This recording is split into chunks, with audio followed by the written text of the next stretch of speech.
दोस्तों, आज मैं ये कहानी सिर्फ इसलिए सुना रहा हूं ताकि कोई भी इंसान किसी के कहने में आकर अपने माँ बाप की सेवा और मंदिर की सच्ची भक्ति को न भूल जाए। एक छोटे से शहर में रोहन नाम का लड़का रहता था। वो भगवान को पाना चाहता था, इसलिए कभी किसी बाबा के पास जाता तो कभी किसी और के।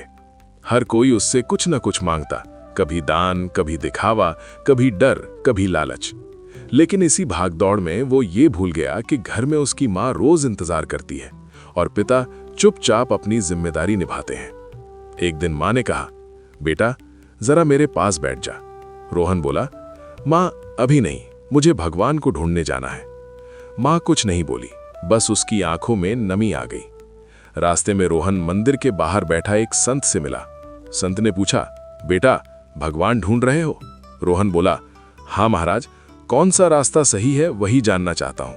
संत मुस्कुराए और बोले, बेटा जिस माँ ने तुम्हें जन्म दिया और जिस पिता ने तुम्हें चलना सिखाया, अगर उनकी सेवा में समय नहीं है तो भगवान कैसे मिलेंगे? ये सुनकर रोहन का सिर झुक गया।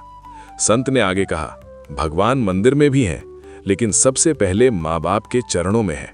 जो माँ बाप को छोड़कर भक्ति ढूंढता है वो भटक जाता है। रोहन उसी पल घर लौट आया। उसने माँ के चरण छुए, पिता से माफी मांगी और पहली बार समझा कि भक्ति दिखावे में नहीं, सेवा में होती है।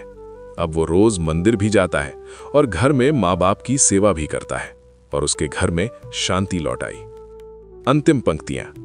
दोस्तों, याद रखना, भगवान को पाने के लिए किसी के पीछे भागने की जरूरत नहीं।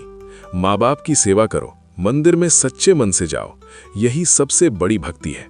अगर ये कहानी आपके दिल को छू गई हो तो लाइक जरूर करें, कमेंट में अपनी राय लिखें और इस संदेश को आगे बढ़ाएं ताकि और लोग भी सच्ची भक्ति का रास्ता समझ सकें।